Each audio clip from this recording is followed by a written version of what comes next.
John chapter 1 verse 7. But if we walk in the light, as He is in the light, we have fellowship with one another. And the blood of Jesus, His Son, cleanses us from all sin. Amen? Hallelujah. Let's all pray. Father, we give you thanks. We glorify your name. We thank you for this opportunity to know and to hear your words tonight. May your presence be with us. Use me mightily in this place as I deliver your words. In the mighty name of Jesus we pray. Amen. Amen. Hallelujah. Dapat hindi ako magpe-preach ngayon kasi meron akong training for the whole week. One week yon, Monday to Saturday. So, syempre, ito testimony, no? Habang nagtitraining kami, I'm investigating kung anong magiging setup. Nag-investigate ako, paano ba schedule namin dito? Ano ba tong training na to? Bayad na ba kami dito? Or we're just wasting money and time? Kasi sabi nung trainer, ano pa lang, parang application process pa rin. Pero bayad na pala siya. ngayon ko lang nasabi sa'yo. Bayad na siya. To cut the long story short, nalaman ko na 6 days a week ang pasok, pambira. Sabi ko, ba't di nyo pa kami bigyan ng SSS, pati PhilHealth? Kung 6 days a week ang pasok. Ang off, mamimili ka lang kung Monday or Tuesday. So pati linggo kasama, Tuesday to Sunday. Sabi ko, wait lang. If I can still remember, I'm a pastor. So, hindi ubra sa akin to schedule. So, nagsabi ako doon sa director ko, sabi ko, sorry, but we can't make it. Lalo na yung kasama ko, Christian. Yung pangalan. Pati siya Christian. Christian. Si Ian. Christian pangalan niyan eh. So, sabi ko, sorry, but we can't make it. We will not pursue, the training. So we declined yung offer. So nakarating sa HR, nakarating sa trainer, nakarating sa presidente ng Mega World. Sabi nung presidente, natakot ba sila sa training? Pambihira. Sabi ko na nga ba, mai-intimidate? They're weak. Sabi nung president, they're weak. No, sabi nung HR, no, Mr. Ko. They just decided to stop and not to continue the training because of the schedule. Kasi Lucky is a pastor and his PS is his member. So hindi nila kaya yung Sunday. Really? So if that's the case, I will give the Sunday to them. So, off niya ng Sunday. So the rest of the week, siya na bahala. Tapos Sunday, hindi niya kailangan pumasok. Pero kayo, sabi niya dun sa mga kasama ko, kayo, you need to report on Sunday. Every Sunday, Tuesday to Sunday. So si Lucky lang may exception. So praise the Lord, di ba? Sana ngayon naghahabol? May leverage na kami. Pero siyempre napag-usapan namin na not to pursue kahit na may offer na ganun. So wag na muna. We have a lot of things to consider. I need to stand sa calling na meron ako from the Lord, di ba?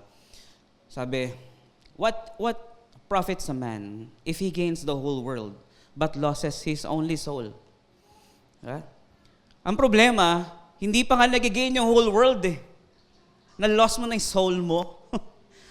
Di ba? Ang pinag-uusapan pa lang dito is 20,000, 30,000, 40,000. Yun pa lang pinag-uusapan dito. Tapos mawawala mo na yung kaluluwa mo, pambihira. Wala pang maleta yan. Di ba? Sobre-sobre pa lang pinag-uusapan dito. So, hindi pwede. Pero kung maleta yung offer nila, tawa. Pero hindi pa rin. Diba? What can profit a man if he gains the whole world but loses his only soul? Ang sabi, di ba, the sin stain on me. Hallelujah. Let's continue.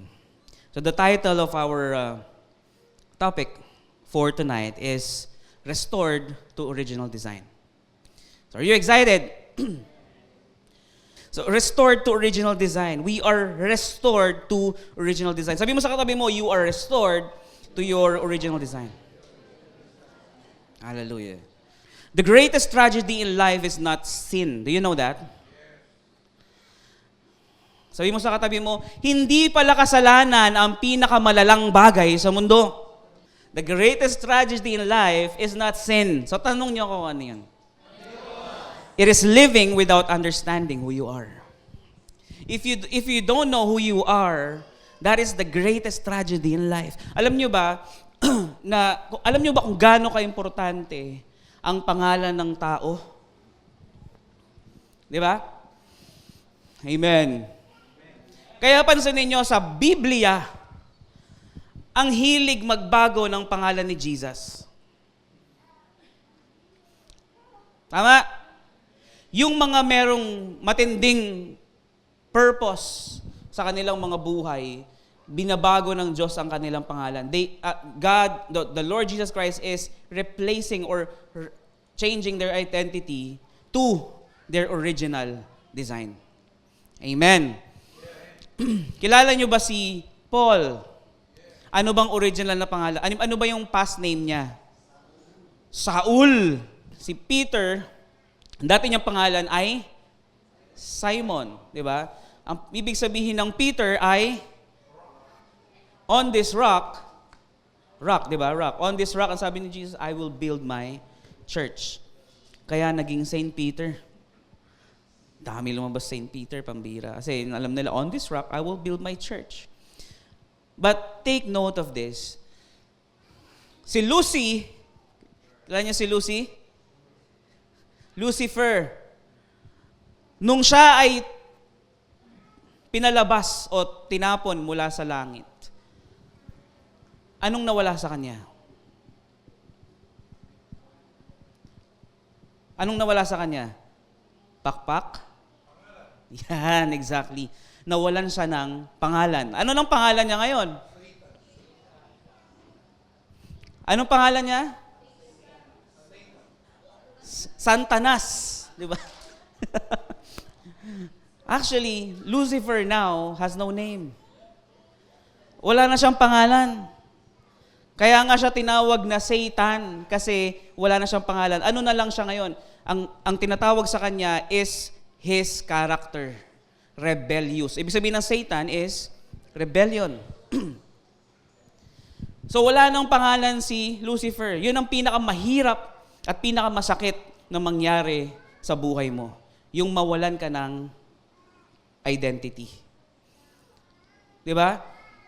Now, do you know who you are right now? Nakikilala nyo pa rin ba kung sino kayo ngayon? Maraming nangyari sa buhay natin, maraming nangyari sa mundo, but the thing is, do you still know who you are? Because when a person loses identity or loses his identity, they begin to tolerate what was never designed for them. Kasi nawawala na yung original niya na identity. Tama? Nawawala na yung purpose niya. Pag ang tao nawawala ng purpose, nagkakanda litsi-litsi ang buhay. Di ba? Ano ibig sabihin nun? Puro let's say ganito. Let's say ganito. Puro ganun na lang. Puro let's say na lang. Di ba?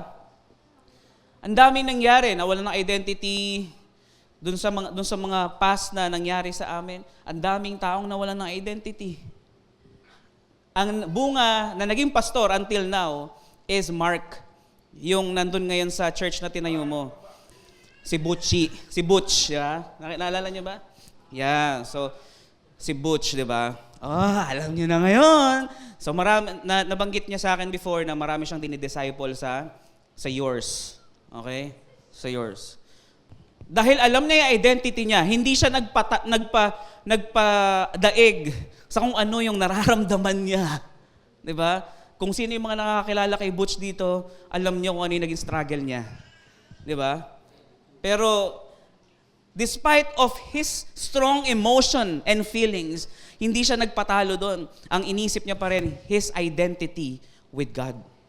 Kaya siya nagpapastor ngayon. Amen. Sabi doon sa kanta, I've been washed in the water, washed in the blood. I'm as good as new. Actually, we're not just good as new. We are restored to our original design. Pag kasi good as new, magkakaroon ka pa ng medyo confusion. Correct ko sa elevation eh.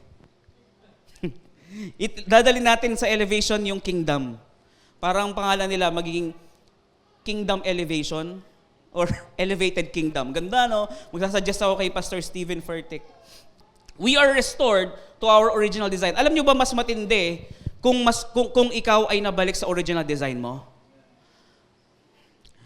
Ang lalagyan ng ice cream,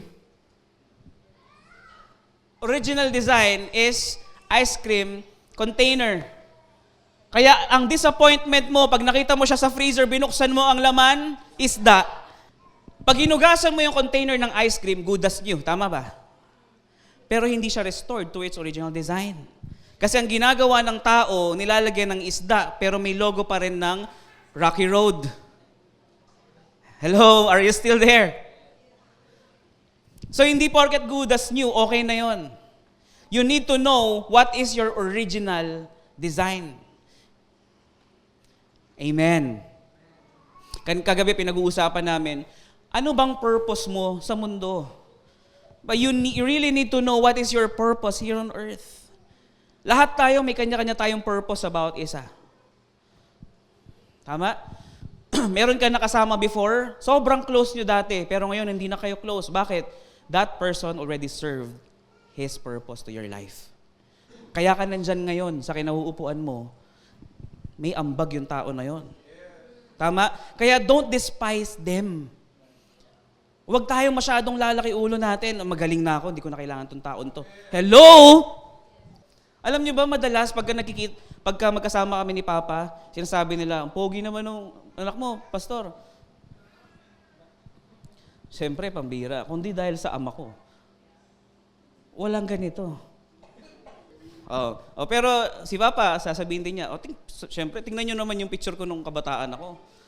Na para bang kahapon lang yan. Di ba? Ang pogi. Talaga naman, pagkakita kay Papa, mas pogi ka nga sa anak mo, Pastor. Yeah. Di ba? So nawawala na yung kapugian ko ngayon. Gusto kong ipakita yung picture ko 10 years ago din. Mag-contest kami. Di ba? Pero, ibig ko sabihin, sa mga taong ginamit ng Diyos para mapunta ka sa kinalalagyan mo ngayon, balikan mo pa rin. Kasi you never know. Amen? So, hallelujah. Let's continue. You have been restored to your original design. Sin distorted your design. Amen? Sabi, sin was stained on me. Kumuha talaga ako ng words dito sa kanta na to kasi gusto ko related talaga sa bagong kanta yung pag-uusapan natin ngayon. Sin was stained on me. Nagmansa na eh. Pansinin mo ang white na damit mo, pag nagkaroon ng mansa, hindi mo na makita yung beauty ng original na itsura niyan before. Ang ending, pag may mansa na, ipapamigay mo na. O gagawin mo ng basahan. Hello? Relate? So yung dating damit na sinusuot, ginagawa ng basahan. Kasi, stained. May mansa na. So the sin stained on you. Kaya ikaw ngayon, dahil nagmansa na yung kasalanan sa'yo, hindi mo na alam ngayon kung anong original mong design, that you will have a dominion over the earth, over all the creation. Sabi sa Genesis chapter 1 verse 26, Then God said, let us make man in our own image and likeness. Di ba? After our own image and likeness. Di ba? And let them have dominion over the fish of the sea, and over the birds of the heavens, and over the livestock, and over all the earth, and over every creeping thing that creeps on the earth. That is the original design of God to man. But because of sin, nawala yon. Tama ba? Dahil sa kasalanan ng dalawang tao, nawala yon. So, hindi na nila alam ngayon kung anong purpose nila. Distorted na ng kasalanan ang design ng tao simula nung panahon na yon. Sin did just not make you dirty. Sin made you dysfunctional. Hindi ka na nagfa-function ng maayos because of sin. No? You lost clarity of purpose. You lost alignment with heaven. You lost authority in the earth. Amen? Nawawala na eh. Biruin mo, bagyo lang natatakot na tao eh. Tama ba? Can you still remember Joshua, nung pinahinto niya yung araw, grabe yung authority niya eh. Sun, stand still. Huminto ang araw. Di ba? And ano nagpo-prove nun? Science mismo pinoprove na tama yung nasa Biblia kasi kulang tayo ng araw. Ang daming Kristiyano nagkukulang. Hello? Ang daming Kristiyano nagkukulang. Because they're just Christians. They're not citizens of the kingdom. Christian, saan ba nakuha yun? Dahil tinanggap mo si Kristo, you are now a follower of Christ, kaya ka tinawag na Christian. Tama ba? You are, ano ka na ngayon? Follower ka na, loyalist ka na ng taong to. Parang halimbawa, pagka tinanggap mo si Raf, mahilig ka na kay Raf, ikaw na ngayon ay Raf yan. Tama ba? Lucky yan. Lucky yan. Daniel yan. Mga ganyan. Pagka ikaw ay taga-URS, anong tawag sa inyo? Yorsian. Di ba? Pagka PUP yan, pag PUP, PUPians, Lasallenians, Lasalians, Lasanya, di ba? Ang dami yan. At, so, kasi andun ka eh. Miyembro ka kasi. Tama ba? Pero sa tingin nyo ba, lahat sila, alam nila kung ano yung advantage nila habang nandun sila? Hello? Di ba? So, kung hindi mo alam kung ano yung original design mo, based dun sa tinawag natin sa ating mga sarili as a Christian, walang mangyayari. Kaya nga, kung naiintindihan mo ang prinsipyo ng kingdom, ang tawag sa'yo, ambassador. Bakit? Kasi you are representing the kingdom. Tama, mali? Diba? It is not a title. Hindi title yung ambassador. Hindi title yung Christian. Ano ka? Anong religion mo? Christian. Diba? Sinasagot naman natin Christian. So, ibig sabihin, Christianity is some sort of a religion sa paningin ng mundo. Tama ba? But being an ambassador is different. Ang bigat pagka maging ambassador ka, bigat nun kasi you're representing your country. If you're representing your country, sa tingin mo ba, yung bansa na nire-represent mo, pababayaan ka? Sa Pilipinas lang naman ganun eh. Di ba? Kaya nga hindi kingdom ang Philippines. This is a democratic country eh. Tama? Hindi siya kingdom. Kasi pagka meron siya mga representative sa ibang bansa, kahit mga Olympians, di ba? Napapabayaan, walang suporta. Pag nanalo, congratulate, proud Filipinos here, di ba? Proud na proud yung presidente, makikipag-shake ng hands, picture. Pero nung nagte-training, walang support. Pero sa kingdom, mga kapatid, when you are representing the kingdom, full support ang kaharian ng Diyos. Kaya lang nagiging distorted, di ba? Kasi you are stained by sin. The problem with sin is not just behavior. It is disconnection from source. Wala, disconnected ka na sa source mo eh. Hindi dahil sa behavior. Di ba? Kundi dahil sa wala yung bloodline na. Di ba? Sinabi natin, we are washed by the blood. Isipin mo kung tinanggap mo talaga yung dugo o talagang nahugasan ka ng dugo ni Kristo, ibang usapan yon mga kapatid. Mamaya malalaman natin kung bakit ibang usapan pag ikaw ay nahugasan na ng dugo ni Kristo. Tingnan nyo, I have an example. Yung isda, mga kapatid, alisin mo sa tubig, hindi niya kailangan ng motivation to live. Tama? Ano kailangan niya? Reconnection. Tama ba? So, tinanggal mo yung isda sa tubig, nilagay mo sa dry land. Sabihin mo, kaya mo yan. Kaya mo yan. Huwag kang mag-alala, kaya mo yan. Kami nga, kaya naming mabuhay sa mundo. Ikaw pa? Kami nga, hindi namin kayang tumagal sa ilalim ng dagat. Pag sumisid kami, 1 minute lang, inubos na kami ng hininga. Dapat ikaw rin. Nakuha natin? So, hindi kailangan ng isda ng motivation. Ang kailangan niya, reconnection, maibalik sa dagat. Ang tao, hindi kailangan ng motivation to be successful in life. Ang kailangan mo is reconnection sa source. If you are reconnected sa source, which is God and the kingdom of God, ang sabi nga ng Panginoon no one can snatch them out of my hands. For I know the plans I have for you. Plans to prosper you. Di ba? Plans to give you hope and a future. Amen. So whatever your situation is right now, mga kapatid,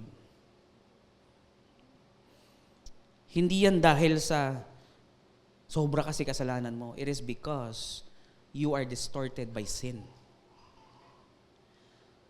Pagka sin conscious ka pa rin, ang hirap lasapin ng kabutihan ng Diyos.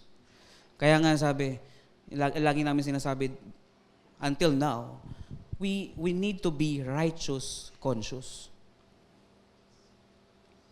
Amen? This is foothold. This is the stronghold. Dito lahat nagkakaroon ng screening. Tama ba itong ine-entertain ko? Kasi pag tinanggap na ng isip mo, bababa na yan sa subconscious mind mo, which is your heart. Amen? So kung pagka bumaba na yan sa puso mo, na-digest na yan, sabi, what the overflowing of the heart, the mouth speaks. So pagka laging nasa isip mo, being righteous ako, bababa sa puso mo yan. So pagka nadulas ka, ay, hallelujah! I am washed in the water, washed in the blood.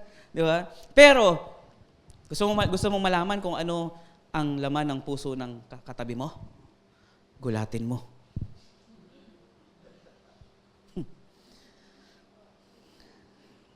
Yung ito bonus to maghanap kayo dito. O kahit yung mga pastor nyo, habulin nyo sa kalsada, sabay ikat nyo. Kung ano magiging reaction nila, yan ang nasa laman ng puso nila. Wag na kami. Ang init magmotor ngayon, mga kapatid. Grabe, yung init ng ulo namin, doble. Sino mga nagmamotor? Nakaka-relate? Di ba? Pero syempre, sabi ko nga, what you don't change is, ano yun, mami? Sinabi ko sa asawa ko to kanong nakakagabi What you don't change, you're choosing. Yeah. What you don't change, you're choosing. Di ba? You really like the sin that you don't overcome. Amen? Sin is not something that you will pray to go away. Amen? Ang sabi ng Panginoon, do not conform any longer to the pattern of this world, but be transformed by the renewing of your mind. It is a command. It is not something that you will pray for. Kaya yung nagpa-pray dito, Lord, baguhin mo utak ko, baguhin mo puso ko. Bago itip ko, bago puso ko. Hindi po makukuha yan. Diba? Parang may narinig ako doon sa likod, kaboses niya. Ang galing manggaya ni Aston ng boses. Tap, tap. Bago puso ko, bago isip ko. Tap, tap. Di ba? Ano ba yun? It's not something what you pray for. Hindi babaguhin ng Diyos ang isip mo for the sake of His love. Di ba? For God's love's sake, mga kapatid. Mahal niya tayo, hindi niya tayo papersa yung baguhin ng isip natin. Pero ang sabi di ba, God holds and God makes the heart hard and soft. Tama ba? Siya nagpapatigas at nagpapalambot ng puso. Pero yun lang. Pero yung pagbabago. Ang sabi lang, di ba, magpatigas at magpalambot ng puso. Pero yung pagbabago, meron ba? Sabi, renew your mind. You are cleansed already mga kapatid. The blood restored your value. Kaya yung iniisip nyo, mga kapatid, kung iniisip nyo hanggang ngayon na wala kayong value, wala kayong bilang sa mundo, maaring sa buhay ng ibang tao, wala kang bilang. Pero sa Panginoon, kaya nga siya namatay sa krus ng Kalbaryo Di ba? Sabi, your love was spilled on Calvary. Tama ba? Hindi mawawalan ng dahilan yon. I mean, hindi mawawalan ng saysay yung sakripisyo na ginawa ng Panginoon. Sabi, and I'm clean. Sin was stayed on me. And shame was running deep. Your love was spilled on Calvary. Oh, hallelujah, I'm clean. Praise the Lord. Kaya siya napapa-hallelujah Kasi because of sin, nawala yung distorted na yung purpose niya. But because of the cross, di ba? The blood spilled on Calvary. Nagkaroon ka ng value ngayon. In the kingdom, the value of a thing is determined by the price paid for it. Paano ba tayo binayaran? Dugo lang naman ni Kristo. Sino ba si Jesus? King of Kings, Lord of Lords. Amen? You were not redeemed with silver or gold, but with the blood of the King. That means you are not cheap, you are not common, you are not disposable. You see, the blood did not just forgive you. It reestablished your worth and position. Amen? When you say reestablish, restoration. Amen? Alam mo kung gaano ka saya makita pagka nare-restore ang isang bagay. Alam mo kung car guy ka, mahilig ka sa mga old school na sasakyan, tapos nire-restore mo unti-unti, ang sarap sa pakiramdam. Been there, done that. Mahilig ako sa sasakyan, mga luma, nire-restore ko yan. Habang nakikita kong gumaganda na ulit siya, nababalik siya sa original niyang itsura before, ang saya sa pakiramdam. Pansinin niyo yung mga Honda Civic, mga Toyota Corolla, luma na yan, pero pag na-restore na yan, dun sa original state niya, ang mahal. If you are being restored sa original mo na design, lumalaki yung value mo. Amen? Paano ka mare-restore? That's because of the blood of Jesus Christ. Amen? Sa Hebrews, binasa natin, it cleanses your conscience. Sige, basahin natin yung Hebrews. How much more then will the blood of Christ, who through the eternal Spirit offered Himself unblemished to God, cleanse our consciences from acts that lead to death, so that we may serve the living God.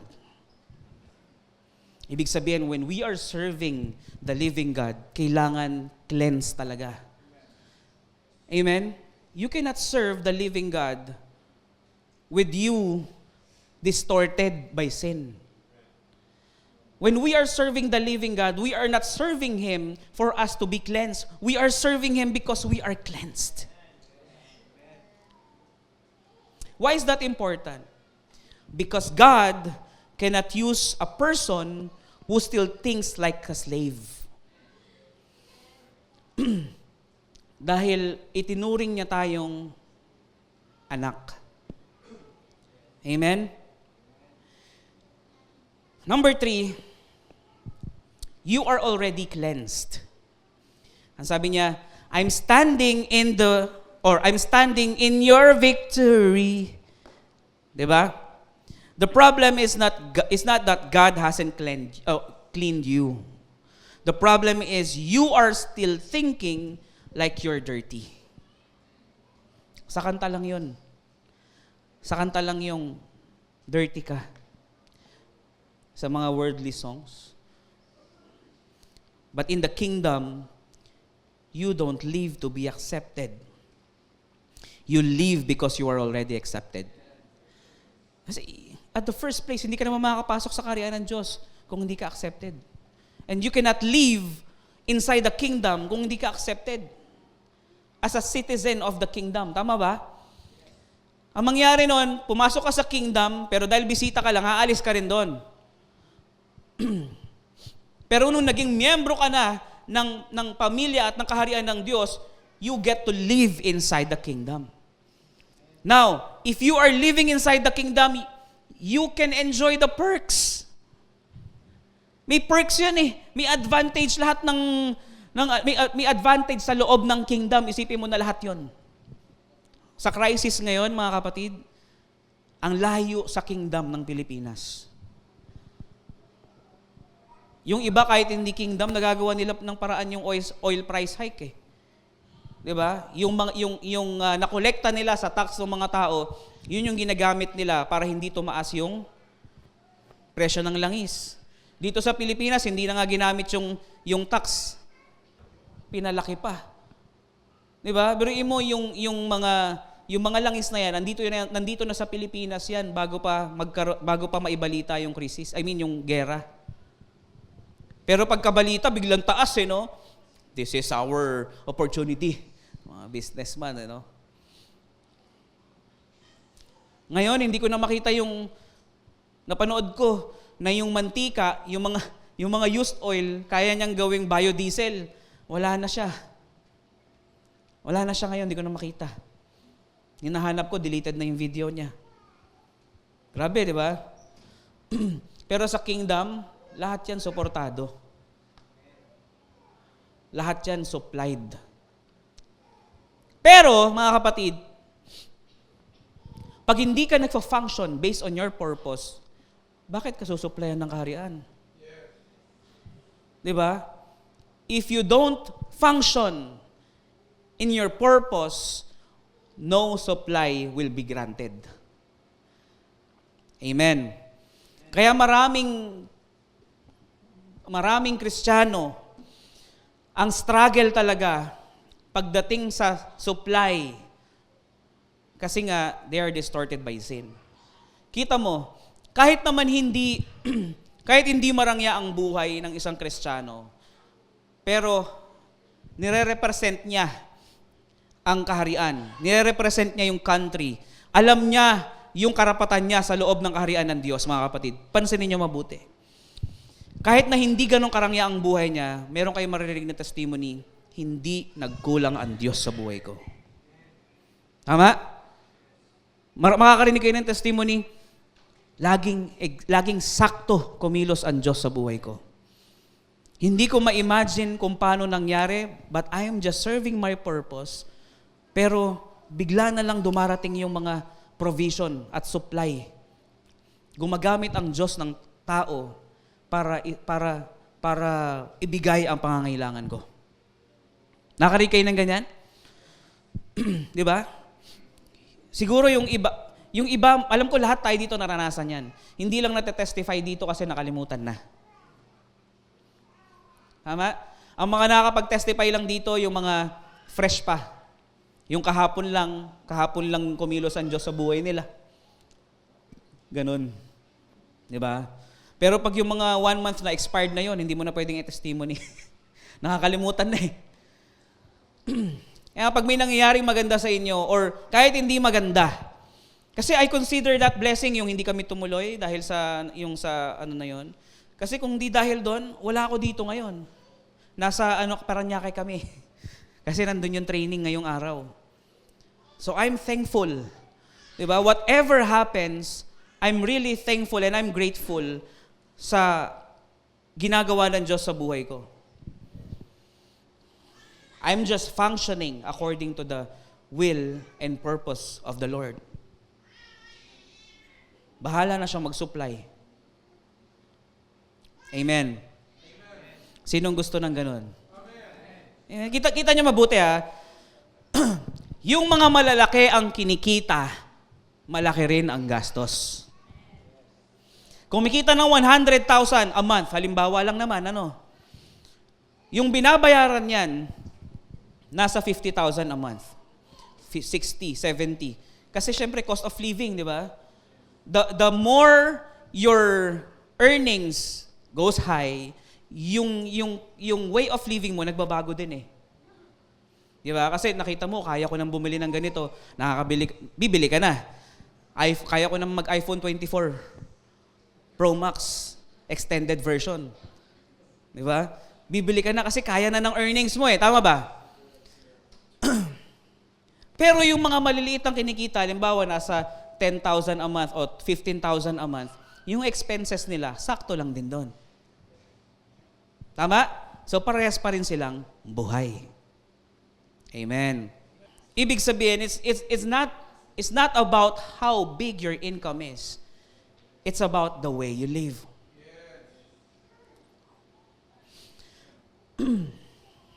When you understand you are clean, you stop negotiating with sin. Diba? You stop compromising. Kaya nga yung nangyari sa akin, 6 days a week ang pasok. I'm a pastor eh. Meron akong malaking pagkakatawag sa church. I'm just doing this for my side hustle, di ba? I'm just doing this on the side. Pero hindi dapat ito yung maging main character ko. Kaya kung dahil lang dito, mawawala ako sa paglilingkod sa Panginoon, di bali na. Let's cut ties. Amen? I'm not gonna negotiate with them at all. You stop entertaining shame. Amen? Kung feeling mo nakakahiya ka dahil sa past mo, kung feeling mo nakakahiya ang nangyari sa'yo on the past, huwag mo na entertain yan because you are already cleansed. Ang dami ditong dark yung past. Pero dahil hindi naman na-disclose, mukha silang clean slate. Tama? But the thing is, that's just how it is. They're not entertaining the shame. They're not entertaining the past. Ganon dapat eh. Mag-focus tayo sa purpose na ginagalawan natin ngayon, sa pinapagawa ng Diyos sa atin. Nagkamali ako kahapon, so be it, iwanan mo yung baggage mo. And live on. Diba? Straining your head forward towards your goal. Apo Karadokia. Amen? Stretch your head forward towards the goal. Huwag ka na lumingon sa past. Diba? Doon sa mga pagkakamali mo. Diba? You start walking in dominion again if you understand that you are clean. Amen? Redemption is not just about escaping hell. It is about restoring rulership. Pastor, kailangan pag rulership, di ba ganito? Hindi, alam nyo ba, ang sabi nga ng mga influencer, pagka umaayon ang universe sa'yo, ang swerte mo. Bakit? Pambihira, mantakin mo to. Kailangan mo ngayon, pero nag-provide ang Lord sa'yo. Hindi pa ba rulership yon? Ang hari, pag meron siyang gusto, pag meron siyang kailangan, binibigay. Agad, on time. Tama? Yung mga tao sa kingdom, pag may mga pangangailangan yan, napoprovide yan on time. I can still remember, yung isang pastora sa Bulacan, anong pangalan? Pastora Rosini. She has capacity to buy a car. Pero sabi niya, I choose not to have one. Kasi maintenance niyan. Sabi niya, isipin ko pa yan, matanda na ako. Wala naman magme-maintain ng car. Sabi niya. So, I choose not to have one. Kasi if I need one, and I ask God, He provides. Magugulat na lang ako paglabas ko, nakaset yung isip ko, mag-commute. Pero paglabas ko ng bahay, I'm just asking for a convenience from the Lord. Sabi niya, biglang may dadaan na kilala ako, tatanungin, Pastora, saan po kayo? Oh, dito lang ako. Sasabay ako. Hanggang sa makarating ako sa pupuntahan ko, may nagsabay sa akin. Diba? Isn't it royalty, mga kapatid? Yung wala kang kailangang gastusin, wala kang kailangang isipin. You're just living like a king. Amen. Ang sabi niya nung create tayo, sabi niya, let us make man after our own image and likeness. Diba? Bakit ka ma-stress na kailangan ganito? We have so much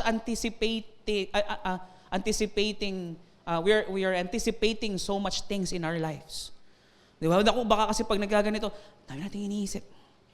Tanggalin natin muna lahat ng stress. Tanggalin muna natin lahat ng mga isipin sa buhay. And let God provide what you need. You were saved to represent God, reflect His nature. Diba? How do you reflect His nature? Si Jesus ba, nung nasa barko at bumabagyo, nagpanik ba siya? Hello?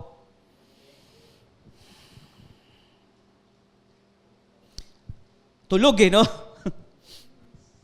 Nag-hibernate. Nagpapanik na lahat ng tao sa paligid niya. Pero siya tulog. At nung ginising siya, na bad trip siya Di ba? Ikaw ba naman, natutulog ka, para kang dinuduyan doon Tapos gisingin ka. Sabi niya, ang liliit ng pananampalataya niyo. Kasi lulubog na tayo. Inutusan niya. Tigil! Biglang gano'n, no? Imagine mo na lang yung eksena. Di ba? Kung pwede natin sanang ipalabas no? Yung umuulan, tigil! Biglang huminto yung mga no? Yung mga, yung mga raindrops. Tapos yung pakidlat pa sana, pero grabe, no? Ang lawak ng imagination ni Pastor, pambira. Mag-produce tayo ulit ng film. Pero puro VFX na, no? Hallelujah kayo. Di ba? You were saved to establish His kingdom on earth. Amen? Nagkakaroon ng campus ministry. If God instructed you to go there and put up a campus ministry, consider it done. Tapos na 'yon. 'Di ba? Kailangan mo lang gawin, paglabas mo ng office ng Panginoon, I am commanded to put up a campus ministry in yours. I believe that it's already done. Di ba? Alam mo, pag ganon, hindi mo na kailangan kumausap ng maraming tao. Sila lalapit sa iyo ngayon. Amen? Kasi if you talk to someone, hindi ko kinokontra yung mga mga ginagawa niyo sa campus ministry, but this is just the revelation of the Lord. If you talk to someone, you're like begging for, parang pinangungunahan mo, Jeff, it's already done. Just wait. Tama yung ginagawa mo, you're just praying and wait for further announcement. Di ba? For further instruction. God is already at work at yours. Di ba? It's already yours. Truly. Amen. Do you believe that? Binibigay ng Diyos sa atin yung URS Kasi alam ng Diyos na kaya nating hawakan. Kaya nating ma-restore yung kingdom ng Panginoon sa URS. Amen? Kailangan magkaroon ng territory ang Diyos sa lugar na yun.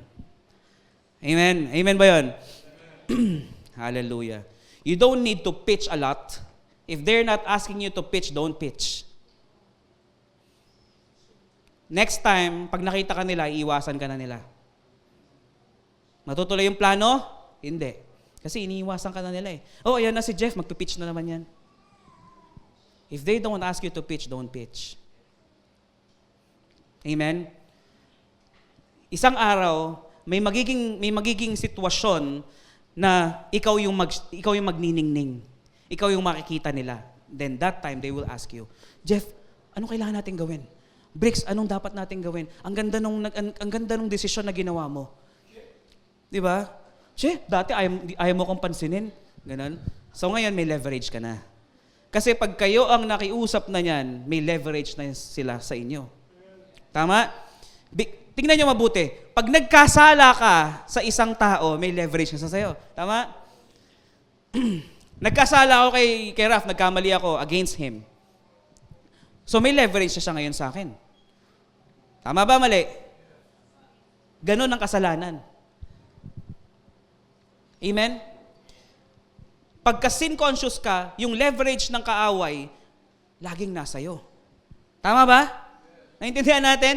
So bakit tayo magpapadaig doon sa leverage na yon ng kaaway? Huwag nating entertainin yon. Let us reestablish the kingdom on earth. That's it. In our lives, mga kapatid, especially, yung kaharian ng Diyos sa buhay natin, let's establish it. Amen? Now, we will have a statement, mga kapatid. Statement of faith. Maaari ba tayong lahat ay tumayo? Lahat ng sasabihin ko, ulitin nyo lang. Ready na ba kayo? Okay? Ready? I am washed in the water. Washed in the blood. I am not a sinner trying to be saved. I am a son who has been restored. Naiintindihan ba natin sinasabi natin? I do not belong to my past. I belong to my purpose. Lagay natin sa puso natin yan, ha? I have been washed, not just to be clean, but to function in dominion. Yes. Hallelujah. Naiintindihan niyo ba yun? Praise the Lord. That is a declaration of faith in our lives, mga kapatid. Now, let me close in this. You are not what you did. That's why Christ died at the cross. Just to cleanse you. You are not what happened to you. You are what God designed. And through the blood of Jesus, the design has been restored. Kung dati akala mo, chick boy ako eh. Walang maniniwala sa akin. No, it's not true. God has already restored your identity. Diba? Failure ako eh. Hindi totoo yan. Hindi totoong failure ka. Hindi lang malinaw kasi yung strategy mo, sabi ni Ninong. But now, you are restored. Lahat ng gagawin mo ngayon, sigurado na. Yung mga nangyari sa'yo, it's okay. What happens to you right now, yung akala mong failure, that will be your testimony tomorrow. Amen? It will not define your character, your identity. The only person that can define your character is our Creator. And that is God. He will define who you are. Amen? Paano magiging malinaw? Let us reconnect at the source. Hallelujah. Lakpan natin ang Panginoon. Praise be to God. Father, we acknowledge your presence tonight in this place. We thank you for restoring our identity and purpose in our lives. Lord, kung wala ka, wala talaga kami magagawa sa buhay namin. But because of you, everything is being perfect. Because of you, everything, we know that everything will be provided on time. Use us mightily, Lord. And I declare the victory in the lives of every man and every individual in this place. Bless them with your purpose in their lives. In the name of Jesus we pray. Amen. Amen.